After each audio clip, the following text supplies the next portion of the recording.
Good morning, and welcome to First Unitarian Universalist Church, a church of open minds and loving hearts since 1866, celebrating many sources of wisdom and many spiritual paths. Your faith, your doubts, your questions, your hopes for our world, and your story are welcome here. Special welcome to our guest musicians, the Deceivers. We are so glad you're here this morning, sharing your music with us. Thank you for being here. And you can join us for a recipe for a life and church and any community. So you can, as a reminder, while pledges are welcome anytime, the pledges we receive during the campaign is our only basis for crafting a budget for the next year. So you can turn in your pledge at the table, in the lobby, or online, or by calling the office before this Thursday, and that will make the work of our pledge team and our administrative staff much smoother as well. So thank you for your generosity in helping support this church and keeping us alive and thriving. So today, join us right after service downstairs in the Commons for a special bag packing for resources for Hawthorne Helps. It's all set up down there already, an easy way for you to participate in this great community service. Thanks to John and Sandy McLaughlin for that work setting it up. So right after service, join us downstairs if you'd like to participate in that.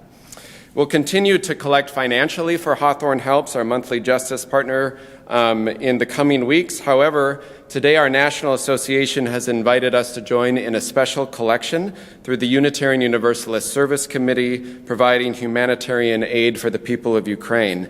The UUSC is working with a variety of partner organizations on the ground, providing direct relief for refugees. So the entirety of our collection today will go to that fund. You can place cash or checks in the plates up here by the sunflowers anytime during or after the service, or you can give online at uurachmn.org/give, specifying UUSC or Ukraine. Thank you for your generosity. So I invite you to take a breath wherever you are this day and center down.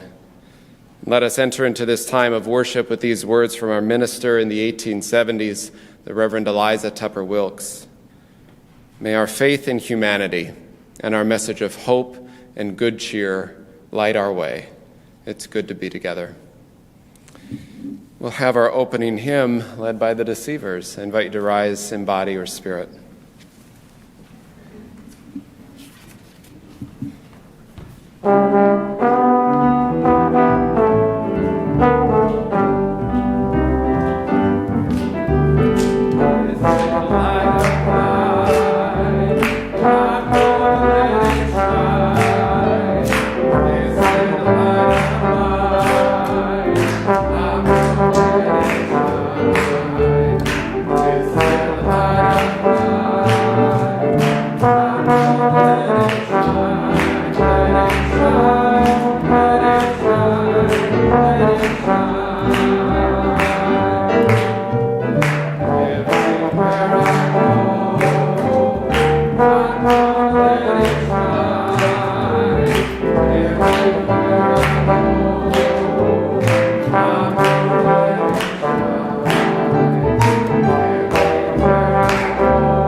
Let there be peace in the sky and in the atmosphere, peace in the plant world and in the forests. Let the cosmic powers be peaceful, and let Brahma be peaceful. Let there be undiluted and fulfilling peace everywhere.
No matter our age or physical size, there are times in life that we can feel too small to make any difference, to fix things that are broken or to help people in need.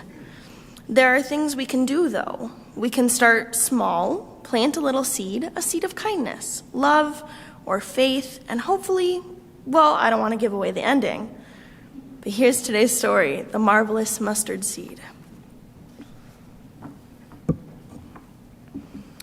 A child plants a mustard seed in an empty garden, and it is an itty-bitty seed.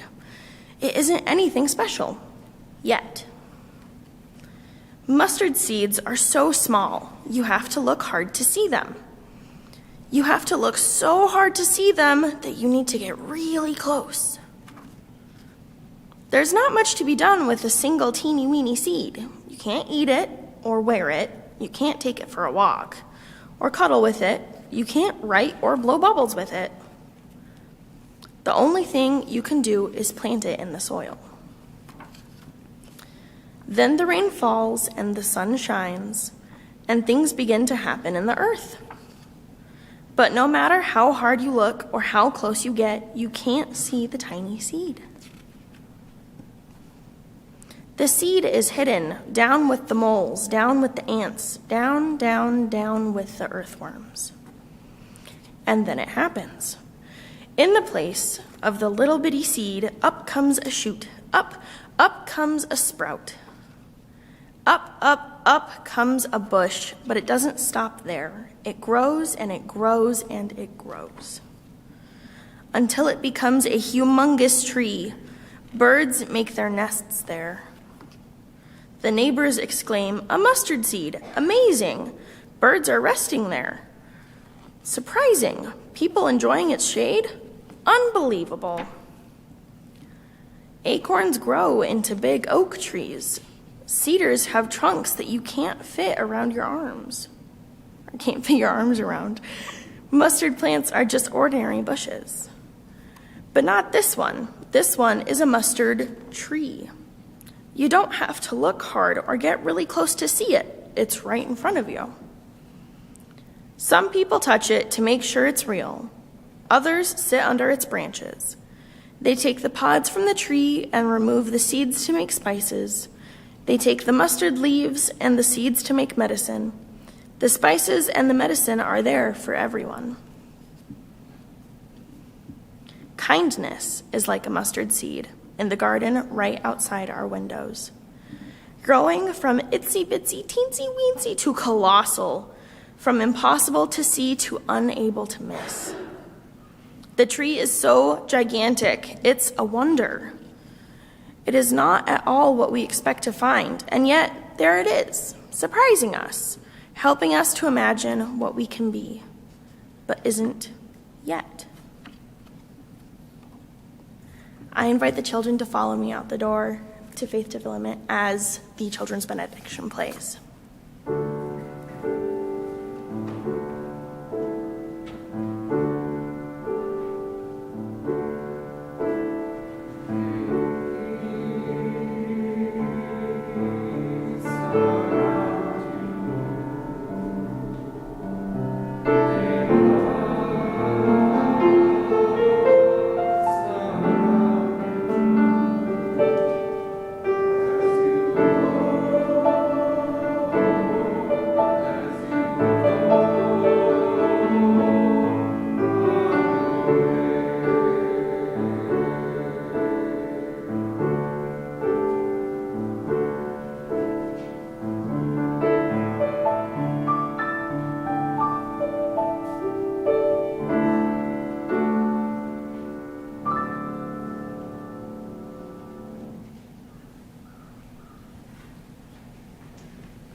Each, or at least most Sundays, I hear Luke's opening words. Your faith, your doubts, your questions, yada, yada, yada. At times, I imagine myself walking into church with a yoke on my shoulders. You know, the kind with a bucket balancing on each side. On one side, there would be a bucket of doubts, and the other side, a bucket from faith. If the bucket of doubt was on my left, I would probably be walking around like this. Maybe some of you have noticed this. Well, I'm still working on it. For myself, I'm not sure how faith without doubt could actually move forward.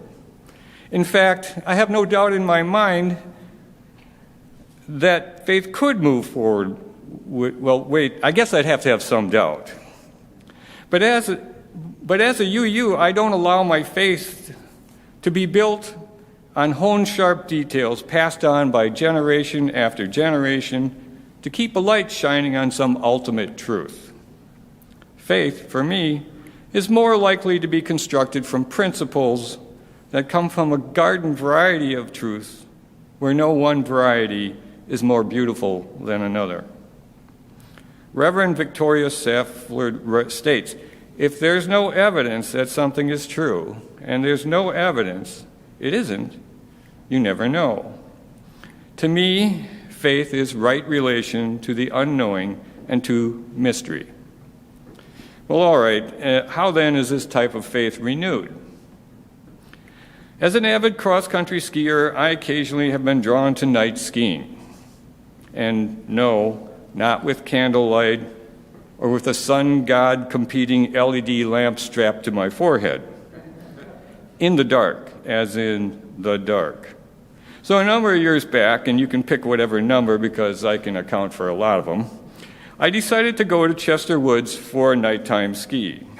It was a perfect night, more or less clear, a comfortable 10, 12 degrees.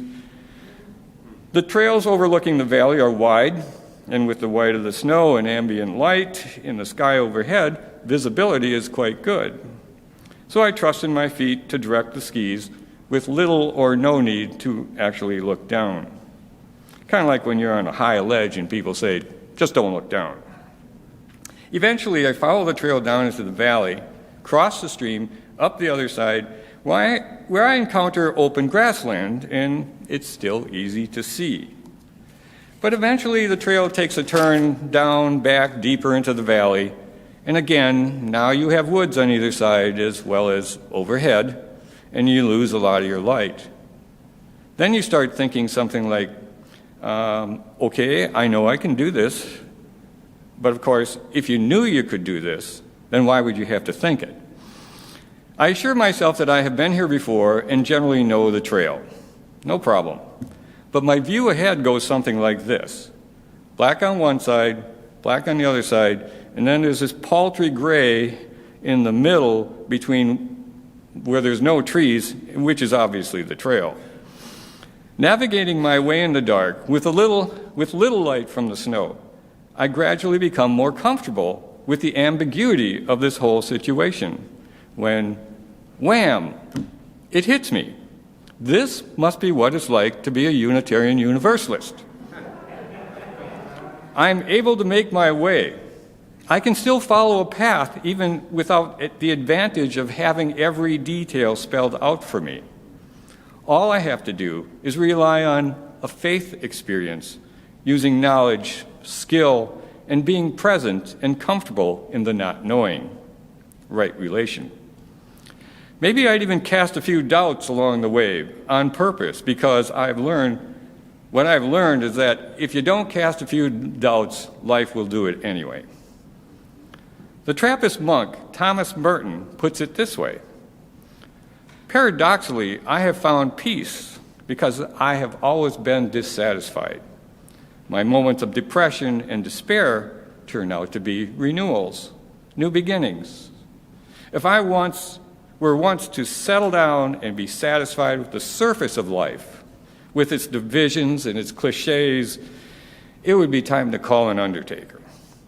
So then, this satisfaction, which sometimes used to worry me and has certainly I know worried others has helped me, in fact, to move freely, even gaily, through the stream of life. Justice is blind. Faith should not be. Faith is more like an impaired vision that allows you to open up to all your other senses.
In the before times, we held regular classes in person with lunch for newcomers to learn about getting involved in the life of the church and our history. These days, we've had at your own pace online classes for newcomers to learn about our church and get connected. If you're ever interested in that or interested in learning more or becoming a member, you can let me or Melissa know anytime, and we'll be glad to help you navigate either online or maybe in person again soon as we navigate these days. But for this morning, I'd like to invite those who have decided to join as new members today to come forward and join us on the chancel. Come on up.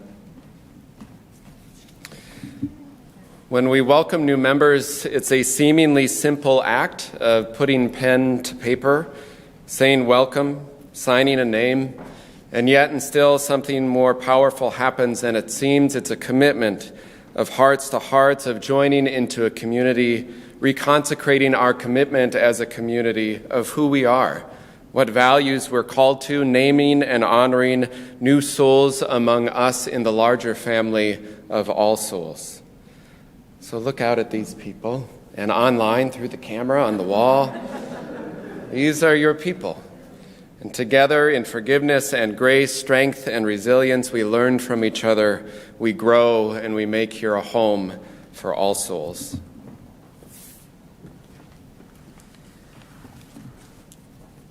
This morning, we're thrilled to welcome into our church family Jessica Garcia, Marty Hartz, Gerald Mitchell, and Nick Willems.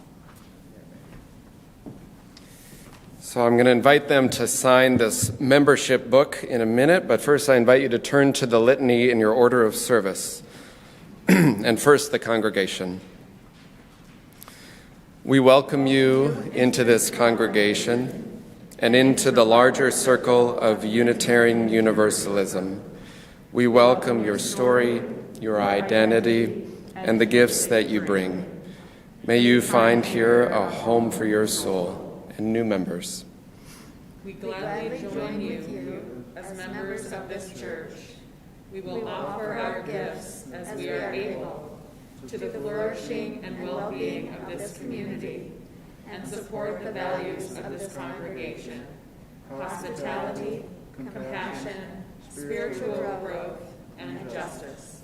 And all together. We covenant to travel together in this religious community. Here may we be affirmed for who we are and challenged to be our best selves. Here may we grow our souls, care for each other and the earth, nurture spiritual growth, practice justice, and together lead lives of meaning, service, and love. So as the congregation sings a blessing to you, I invite you to sign this membership book, holding in it 150 years of names of this church. I invite you to notice all the lines that came before you of generations and the empty lines after your names, holding space for others still to come. So we'll sing together hymn number 1, Prayer for This House, as they sign the membership book.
Good morning. It is good to be with you and wonderful to invite all of you into our church family. I invite you to settle in here as we create a place of communal caring and connection. Be enriched by the presence of each other and draw yourself closer into the heart of love at this time of service and reflection. In this time together, we ask that our minds be open, our hearts welcoming, our arms embracing.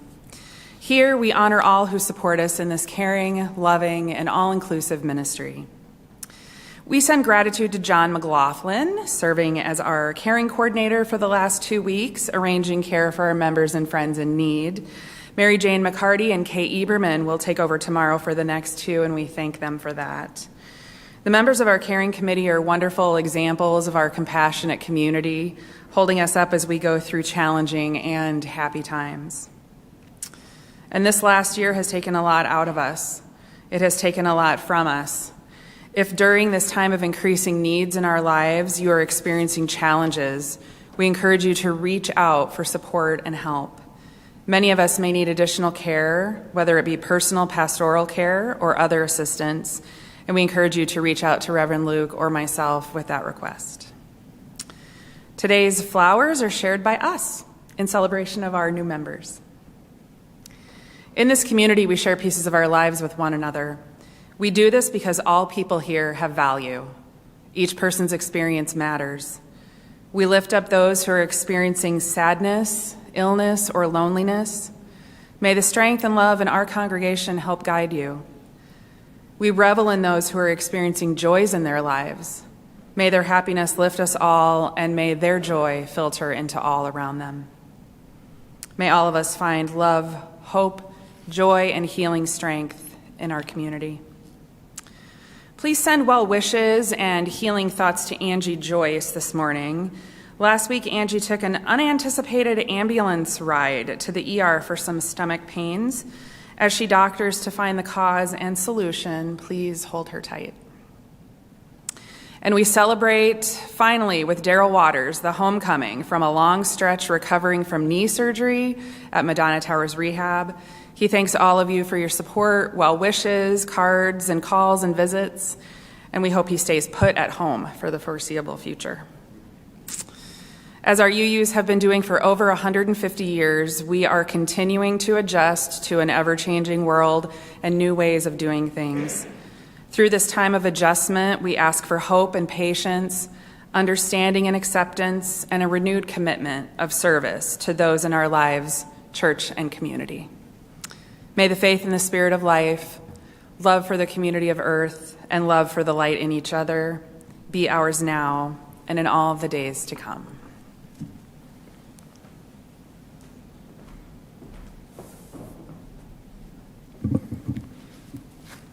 I invite you to take a breath. Breathe deep the breath of life. Feel below you the earth and its ancient turning. Above you the sky, and beyond that the stars shining with their ancient light, holding you in this moment, this breath. Know that in this house you are named, you are known as beloved, as sacred. I invite you into this time of meditation and prayer, first by sharing silence together.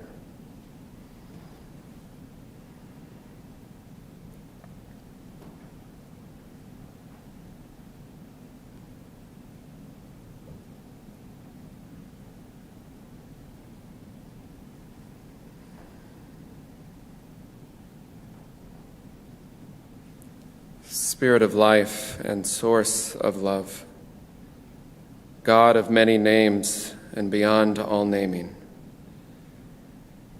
the rigidity of borders, seemingly strong lines on a map or seemingly clear definitions on a birth certificate, definitions of who we are or where we're from, what can be, could be, an invitation to pride so often gets turned into defining us through a lens of judgment. May we remember how interconnected we are, how transient and shifting life and the world and definitions can be, and to know that loving our neighbor means caring for and protecting our neighbors, who to ancient teachers of all kinds is everybody.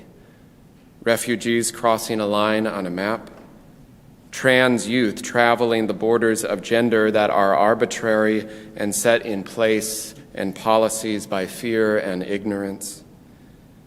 May we know that the world is wider than that in our own bones, and may we help make the world freer than such rigidity. We hold in our hearts this day all those who suffer in mind, body, or spirit. I invite you to bring the names you're holding in your own heart this day in joy or sorrow, celebration or concern, and silently or aloud now in this time to speak their names.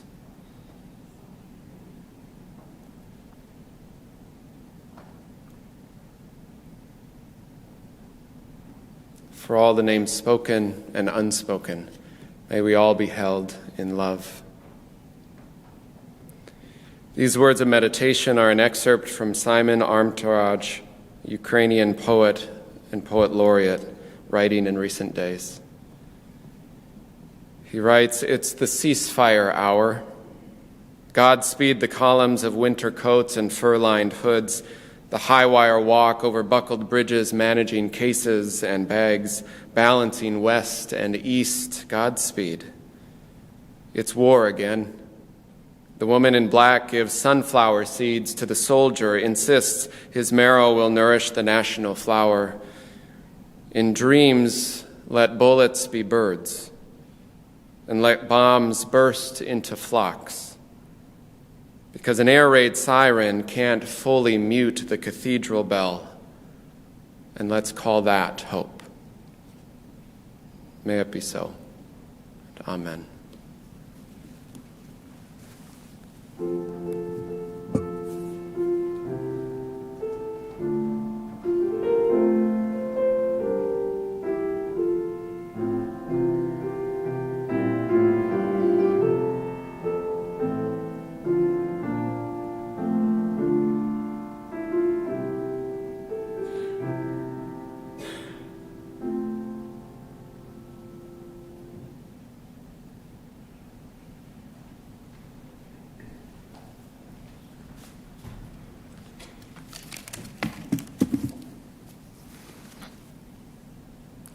For calling the Spirit back from wandering the earth in its human feet. That's a great title. By Joy Harjo. Put down that bag of potato chips, that white bread, that bottle of pop. Turn off the cell phone, computer, and remote control. Open the door, then close it behind you. Take a breath offered by friendly winds. If you sing, it will give your spirit lift to fly to the stars, ears, and back. Acknowledge this earth who has cared for you since you were a dream. Let the earth stabilize your colonial, insecure jitters. Be respectful of small insects, birds, animal people who accompany you. Ask their forgiveness for the harm we humans have brought down upon them. Don't worry. The heart knows the way, though there may be high-rises, interstates, checkpoints, soldiers, massacres, wars, and those who will despise you because they despise themselves. The journey might take you a few hours, a day, a year, a few years, 100, 1,000, even more. Watch your mind. Without training, it might run away and leave your heart for the immense human feast set by the thieves of time.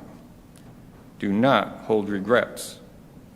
When you find your way to the circle to keep the fire kept burning by the keepers of your soul, you will be welcomed. You must clean yourself with cedar and sage or other healing plant.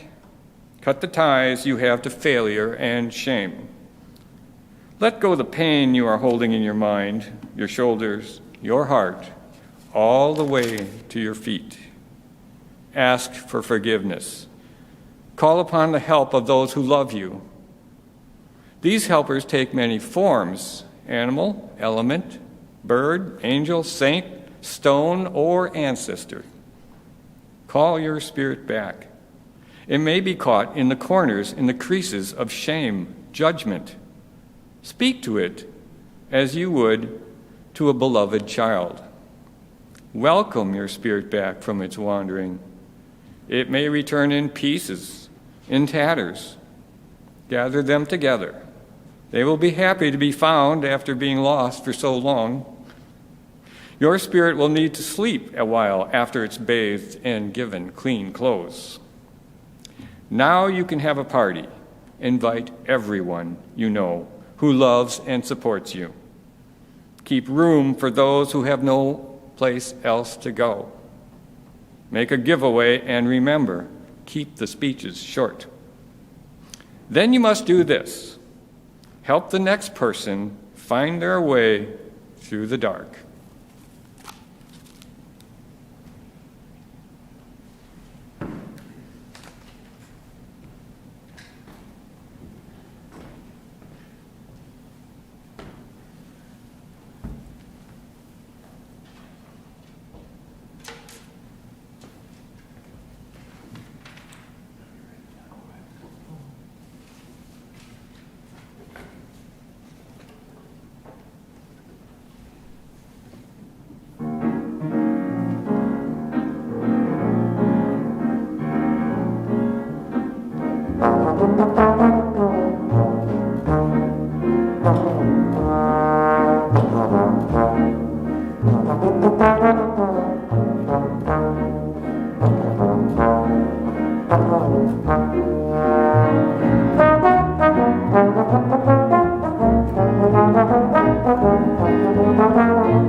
Thank you.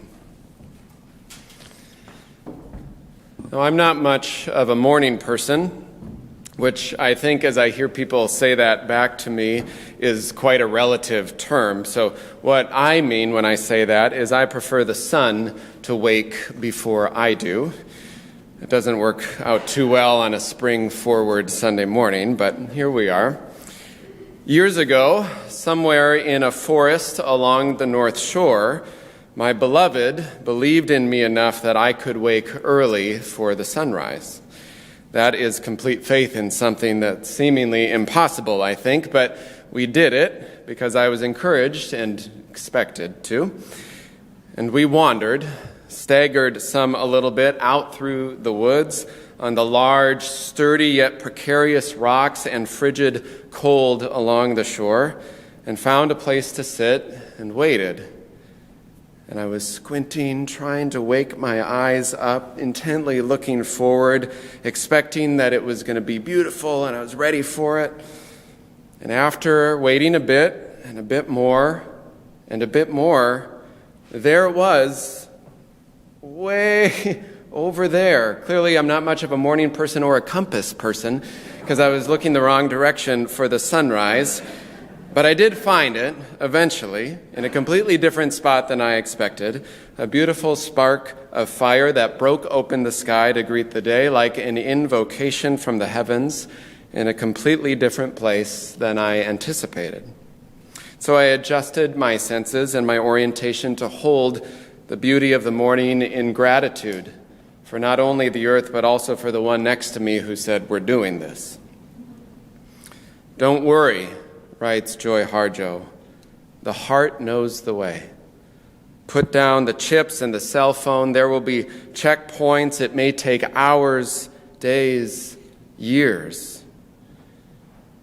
We know this to be true in so many parts of life, how long the journey of mind or body or soul, heart can be, the journey of beliefs or of healing or personalities, the journey of relationships, the journey of addiction, the journey of politics. It can feel like so much work for so little progress often, just trying to find your way, making some safe passage. Something we know all too well and fragile, never guaranteed in these days, safe passage in Ukraine, among so many other places. It feels hard to have faith, whatever faith might mean to you, about what comes next. what direction we're going, what's inevitable, what's not, what we can know or not know, and then what can we do about it? How do we, with all that is going on in our own lives, in the wider world, how do we engage this month's topic here at church of renewing faith? It can feel almost cruel, which monthly themes often do that. Maybe you recall, like in this morning's story that Chantel read for us, the mustard seed, this parable from the New Testament. Jesus says in the Gospel of Mark that heaven is like a mustard seed, which when sown upon the ground is the smallest of all the seeds on earth, yet when it is sown it grows up and becomes the greatest of all shrubs, puts forth large branches so that the birds of the air can make nests in its shade. Unitarian Universalist, the Reverend Nancy MacDonald Ladd, writes about this parable, saying the popular message of the parable is so simple it's almost cliche that from humble beginnings something grand might arise. She writes, but anybody who's ever spent a good deal of time in the Near East knows that a mustard plant in Galilee is generally associated with something quite different from smallness. In the context the story was first told, she says, it would have been thought of as a useful but tenacious weed that once planted spreads out and takes over all available space. Gardeners here in the Midwest know many plants like that as well. And then she goes on to describe it as more in our climate like if a dandelion grew taller than a redwood, a humble shrub that touches the sky. This parable in its original context is just an absurd image of reordering what is normative and right. She says, Jesus says not only the kingdom of heaven is like this massive skyscraper of a shrub, but all the birds of the sky, all those weird birds that have no place else to go, they make a home there. Heaven, she says, then is the tenacious, ever-unfolding, a bit strange place where all the odd ducks, all the outliers, everything you ever thought was sacred will be upended by the odd, imperfect things that you have always overlooked. Overlooked, ignored, forgotten people or places or parts of your own soul, maybe. That is where most good parables and stories point to find and experience something holy, something of God or Spirit, something sacred, to find beauty and care and love in the most unexpected places. Like a girl singing Let It Go in a bomb shelter near Kyiv. Or like the sign saying, welcome, you are safe now, on the border along Poland. Or a line of strollers on a train platform awaiting, ready for mothers fleeing with their children.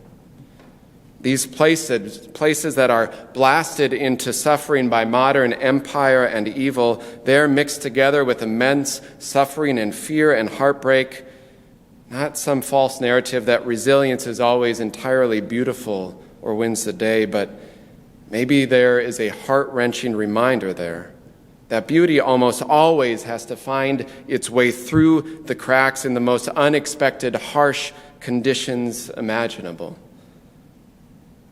Sometimes that's what it takes to renew one's faith in the power of human care in the midst of strife, the power of interconnection that the world should suffer in some way, at the very least gas prices, if not more, so we feel the strain of our collective hardship. In the middle of those stories and all these places, those reminders, perhaps that's what faith is always about. It's the movement, the action toward what yet might still be possible, meandering, stumbling toward some dawn right through the middle of the dark. Too often, both in robust affirmation by some or in scathing critique and rejection by others, faith is put into a tiny little box of definition, rigid, fixed, limited to a set of doctrinal beliefs, as if what you believe in or what you don't believe in can be clearly identified in words and statements, primarily in creeds or doctrines, which in many cases was simply an attempt in a certain time and place to put into words great mysteries of life, humanity, of God, and by what miracle or process we came to be. Many of those doctrines, of course, and creeds were then entirely corrupted by empire and power and then used as bludgeons, like the complete antithesis of the mystery of divine love or the parables of welcoming the stranger or loving your neighbor. At its best, faith deserves a much more broad definition. We know it in phases, and we know it in phrases too, like people of faith, an act or a leap of faith, faith as a verb, an action, a movement, an embodiment of values when there is no guarantee that heaven on earth can come to be fully. Or as Tagore wrote, faith is the bird who feels the light and sings when the dawn is still dark. Faith is the bird who feels the light and sings when the dawn is still dark. Maybe faith is the persistent movement towards some hope of light, the song that is sung when what might be possible is first felt before it ever exists.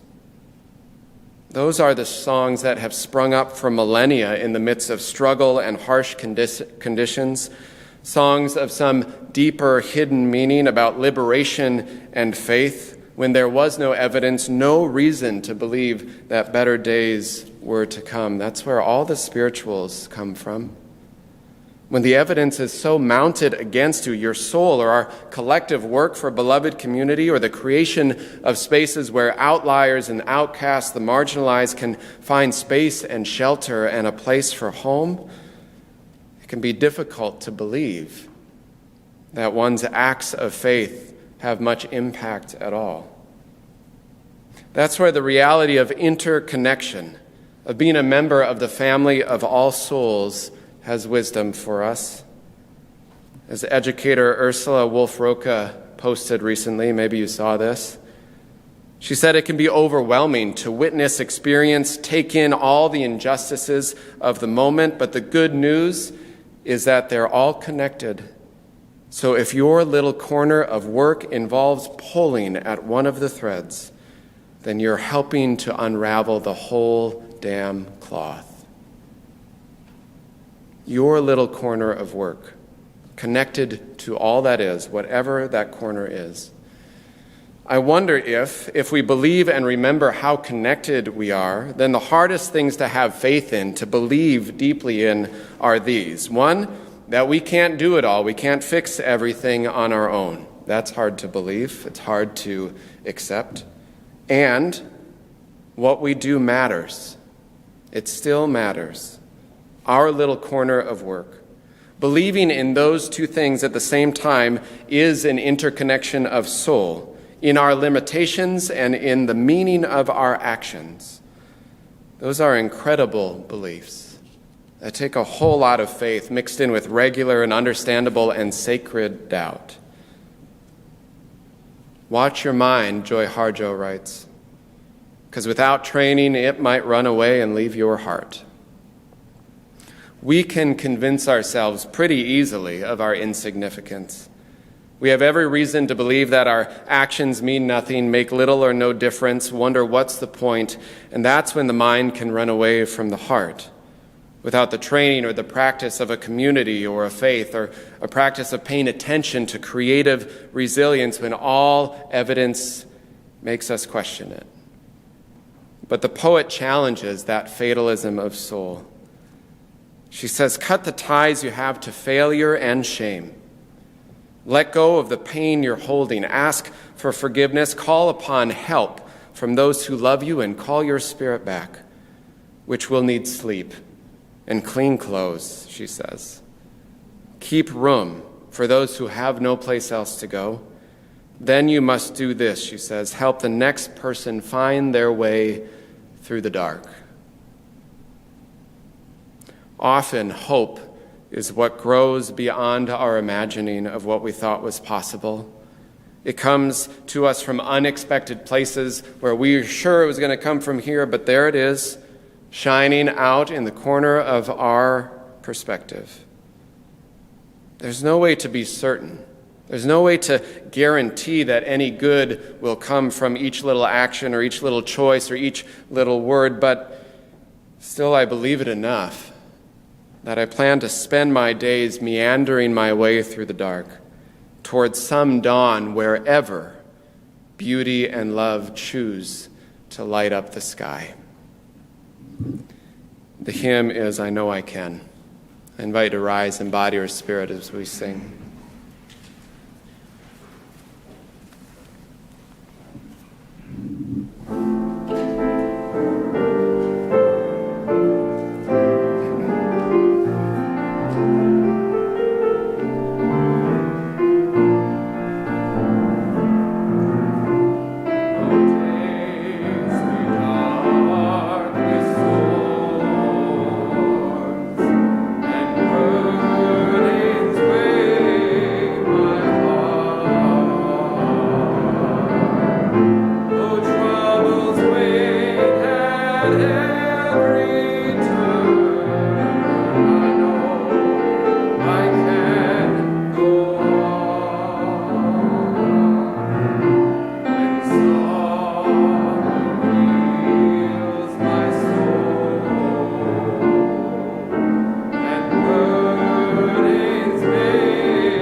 I invite you to place a hand over your heart or toward the sky or the earth in gratitude. And take a deep breath. Go yonder, and gather the people. Give them not hell, but courage and hope. Give them something of the love you have found here. And tell all the people that love is our home. Amen.